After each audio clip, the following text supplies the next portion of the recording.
my side and from the Energy Community Secretariat side, which I'm representing today. I'm very pleased to be in Belgrade because this is my hometown, and I'm also very excited to be in this event, in particular in front of my former boss, Ljiljana Hadžibović.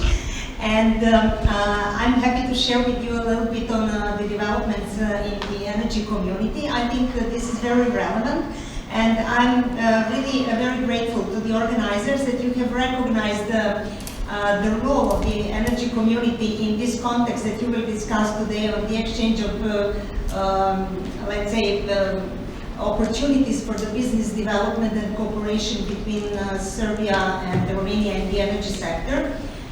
Because when it comes to the regional cooperation in the energy community, in the energy sector, that is really at the heart of the energy community. And this morning before the conference, I already had a chance to talk to a couple of you, and I understood that some people are very familiar with our organization, but maybe for those of you who are not familiar with the energy community, I would just shortly say that we are an international organization that is established under the treaty signed between the European Union on one side and 9 contracting parties on the other side, and those contracting parties are 6 Western Balkan parties, and also Ukraine, Moldova, and Georgia. So these are 9 contracting parties to the energy community, and our organization was established exactly with this aim to bring closer European Union with the neighboring countries and to expand actually European energy legislation and market to these countries. We are doing that for more than already 15-17 years now, and we believe that there were a lot of achievements done so far in, let's say, bringing really European markets to our region. And today I would actually maybe focus on some recent developments in that respect. And as also Excellency underlined in the first speech, we believe that now with the energy crisis that we are facing, it was never more important to have this closest cooperation as possible in the region and with the neighboring countries, and to work together on actually on cutting dependence on the fossil fuel, and also on boosting renewables, energy efficiency, and let's say accelerating energy transition in line with the European Green Deal, to which actually also our country is committed, because Western Balkan 6 parties, they signed the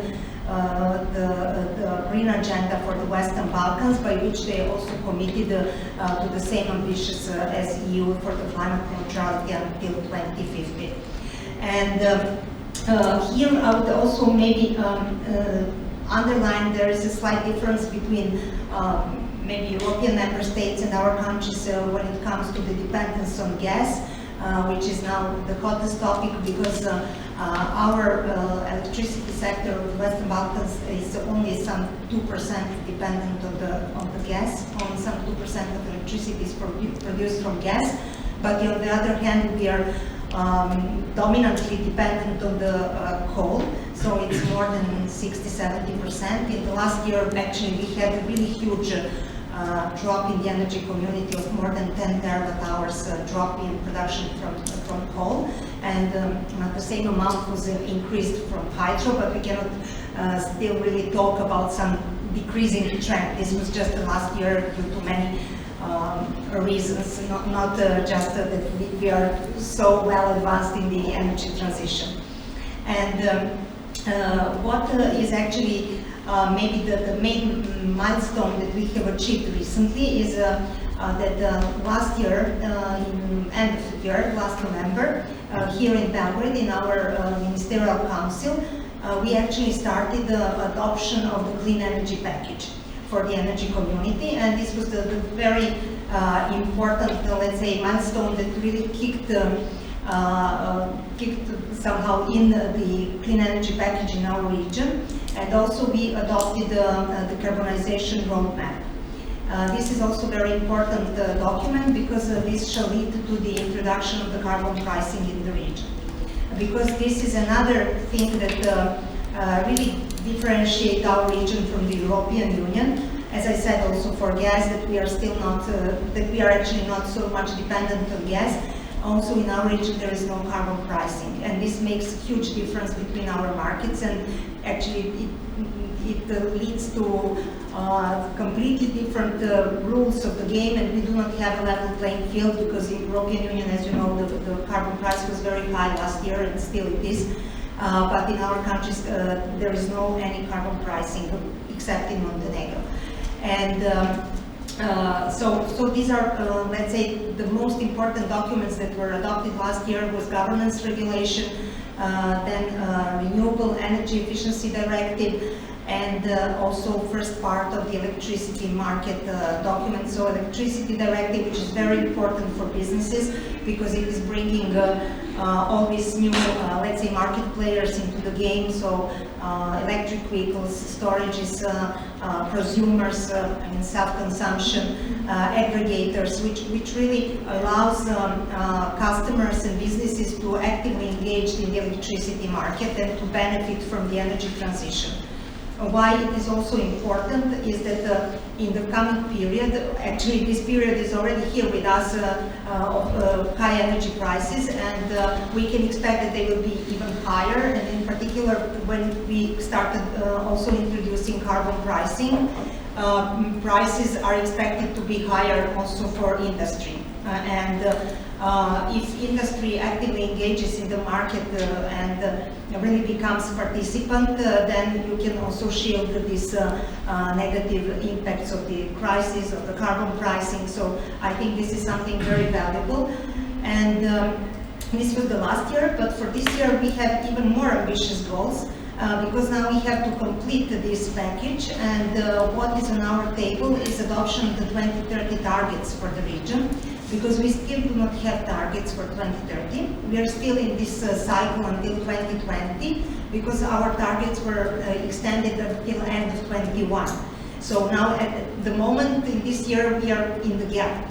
And we expect these targets to really in the coming weeks to be proposed by European Commission for the region, and during the summer to have the negotiation on the targets, and in the next Ministerial Council to have targets adopted. This is extremely important for the region, because this shall set a clear, let's say, goal for our countries where they are heading to. And also with the adoption of energy and climate plans, which our countries are now obliged by the governance regulation, then we expect that it would give more predictability to anyone who wants to work in the region on the strategy of countries and where they are heading to and in which timeline and roadmap.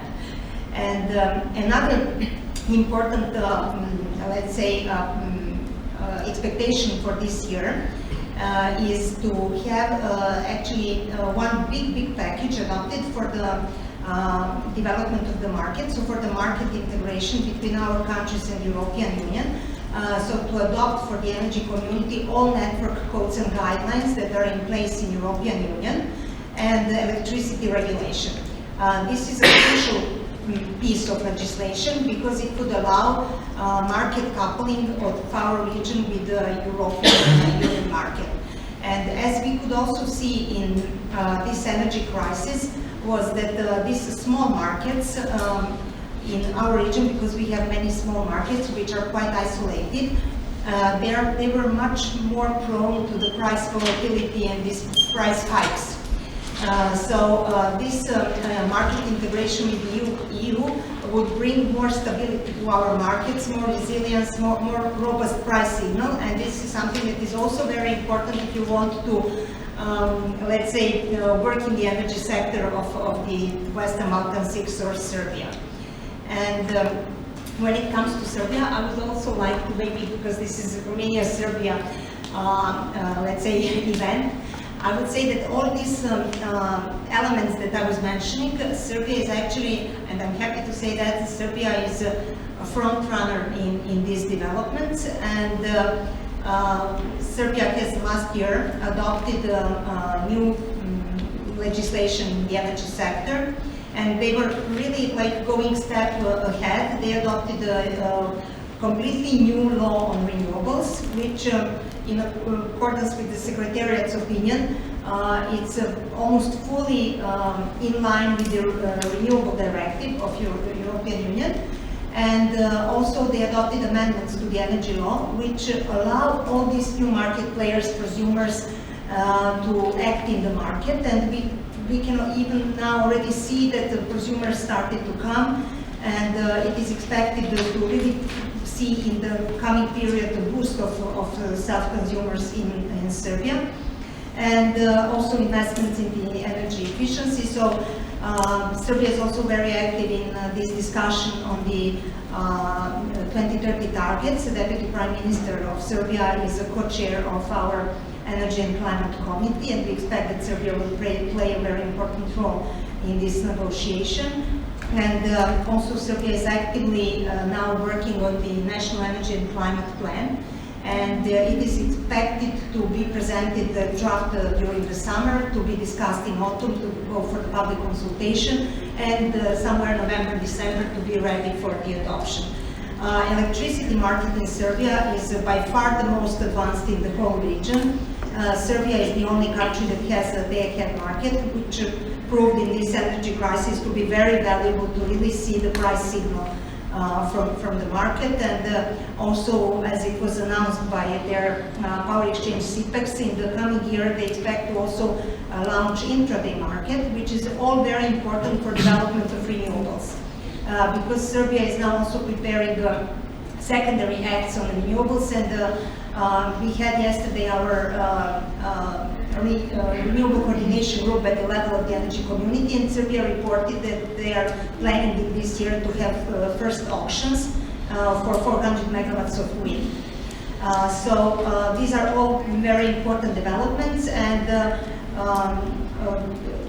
I mean, like, without the developed markets and robust good price signal, energy transition will simply not be possible. And Serbia has already set up a very good ground for this, and we hope that they will continue in this way. And maybe this is, I don't know, for the beginning, and of course I'm ready to share any other information on what you might be interested, but this is just to set the scene. Yes, thank you very much for